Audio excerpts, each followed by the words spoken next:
Captain Suhail, quick! Get in here! They're coming! I told you this wouldn't work, Zaki. Zaki, no good ever came from hiding inside a giant woven date basket. Shh! This is exactly how the early Muslims hid from the Quraysh before making their escape. It's called immersion storytelling. It's called sitting in a fruit hamper like a confused raisin. Why is the date basket breathing? Ha! See? The element of surprise. That's historical empathy, Nunu. Or perhaps just indigestion. You scared the feathers off me! Wait, are you reenacting another story? Precisely.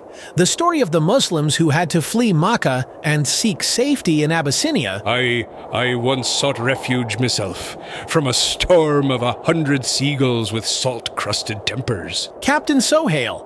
But you are a seagull too. Aye, exactly. And I still didn't get asylum. The barnacles claimed I was too loud for nesting season. Can you imagine that? Mirage Digital presents The Amazing Stories with Zaki the Hoopoe. Season 2, Episode 18, A Plea Before a King.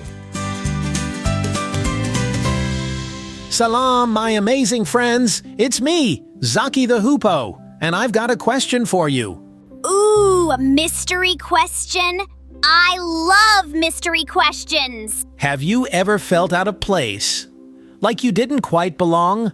And just wished someone would understand you?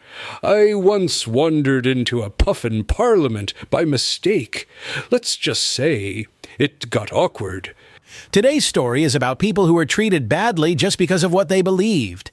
They had to leave their homes and hope a stranger in a faraway land would take them in. That sounds scary. It was.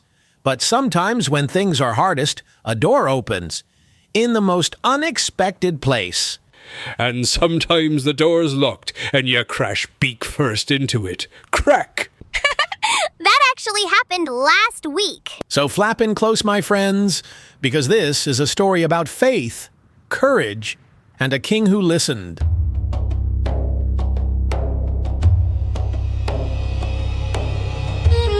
Makkah was not a safe place for the early Muslims. They were mocked, blocked from markets, hurt in the streets. Some were even tortured just for saying, La ilaha illallah. But that's not fair. It wasn't, Nunu. The Prophet Muhammad saw how much his followers were suffering, especially those without powerful families to protect them. Aye, when storms brew, even the smallest bird needs shelter. So the Prophet gave them a message. He told them, Go to Abyssinia. There is a king there who does not wrong anyone, a Christian king, a just king in a land far across the desert and the sea.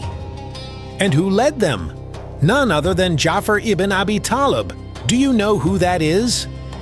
Wait, Ali's big brother? That's right. Cousin of the Prophet. Brave, kind, and wise, Ja'far was trusted to lead the group. He wasn't just a leader, he was family. Blood thicker than brine, as we say on the coast. Except when someone drinks all the coconut water. With only their faith to guide them, the Muslims crossed the burning deserts of Arabia, riding by day, hiding by night. Their feet blistered, their lips cracked, but they didn't turn back. And then, the sea. The Great Red Sea. Deep, blue, wide as the sky. Fun fact, kids, the Red Sea isn't actually red. 'Tis indeed blue. You wouldn't believe the shock I felt when I first saw it. Did they know how to sail? If they had asked a certain legendary seagull captain, they might have had smoother winds. They boarded merchant ships praying for safety, and by the grace of Allah, they made it. Abyssinia, and at its heart, a palace unlike any they had seen. Grand columns, high windows, guards in fine armor. And the king? Waiting on his throne, ready to hear why strangers from Arabia had come seeking protection. Ah, feathers and figs, it's about to begin.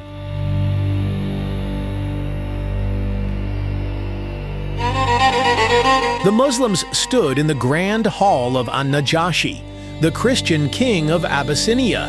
He wore a robe of fine cloth, and his crown shimmered in the soft morning light. But it wasn't gold or guards that made him special. It was justice. He looks kind. He was. An-Najashi followed and believed in Prophet Isa. But they called him Jesus, and like true Christians, he believed in one God, just as the Muslims did. But he didn't know what Islam really was. And I wager this'll be the wrong day for first impressions. So Ja'far ibn Abi Talib, cousin of the Prophet and big brother to Ali, stepped forward. Calm, brave, a leader not just by blood, but by heart. Ja'far spoke of what life had been like before Islam, how people worshipped idols and treated the weak like dirt, how the Prophet had brought light and justice, commanding truthfulness, kindness, and prayer, and how they had been chased out of their homes for believing in one God. He told all that in front of everyone? Every word with courage, with calm, with truth. Feather me starboard. That's bold, that is. And then they arrived. The Quraysh. The Quraysh had chased the Muslims across deserts and oceans, and now here they were, cloaked in fine fabric, pretending to be noble, but full of anger. They stood before the king and claimed the Muslims were rebels, that they mocked their fathers, that they had insulted their gods, Lat, Uzza, and Manat. They wanted An-Najashi to send the Muslims back to punishment. That's not fair. They didn't do anything wrong. You don't need swords to stab truth, Nunu. Just loud lies and fancy cloaks. Ja'far stood tall. He explained they weren't trying to cause trouble. They were only trying to live in peace, to worship the one God, the God of Ibrahim and Isa. But An-Najashi furrowed his brow. His heart was kind, but his ears had heard many things, and he didn't yet understand the difference between what the Muslims believed and what he had grown up believing. He looked upon Ja'far, upon the tired faces of the refugees, and then he spoke. He would not grant them asylum. What? No. Not because he was cruel, not because he hated them, but because he was confused. He needed to understand. And Ja'far had just one more chance to explain. If he's going to turn the tide, now's the time.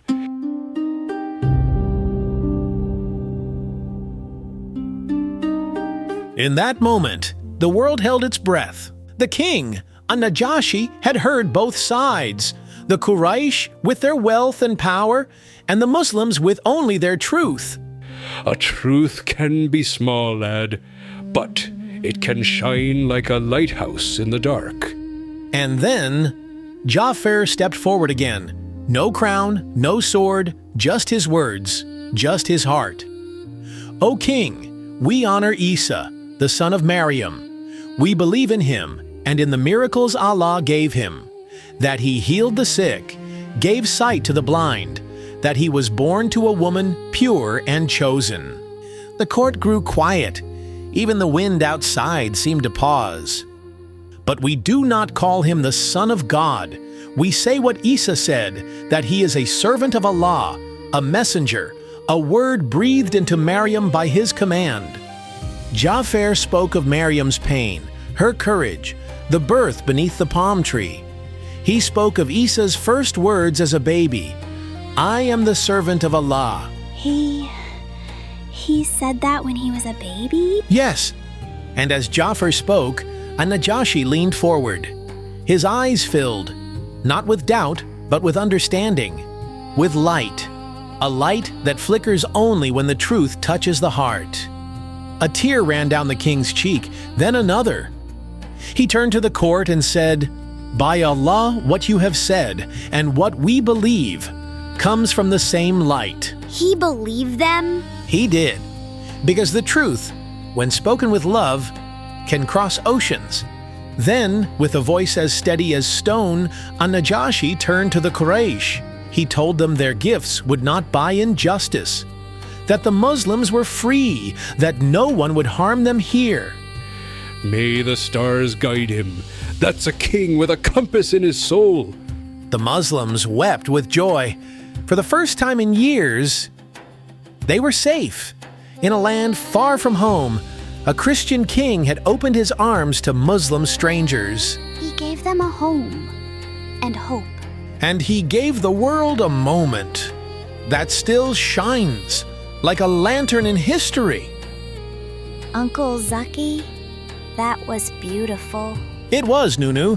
So, even though they believed different things, an-Najashi listened with his heart? Yes. He didn't just hear Ja'far's words, he understood them. He saw their faith, their honesty, and their courage. He didn't need proof, or gold, or power. Just truth and kindness. Sometimes the biggest changes begin with one person who chooses to do what's right, instead of what's easy. I think I know the lesson. Tell me. That we should always speak the truth, even when it's scary. And always stand up for people, even if they don't believe exactly what we do. Nunu. That's exactly it. Aye, and let it be known, if I ever become king of a faraway land, I shall grant refuge to all brave souls, truthful parrots, and any pigeon with a decent pie recipe. Captain Suhail. I mean it. No liars, no idol worship, but yes to pie.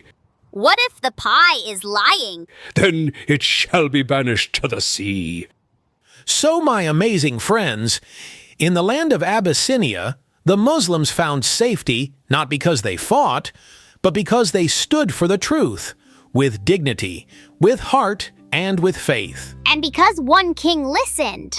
And next time, we'll meet another seeker, not a king, but a traveler, a wanderer chasing truth across deserts, temples, and miles of mystery. Oh, is it someone with a map? If there's no treasure at the end, I'm demanding a refund.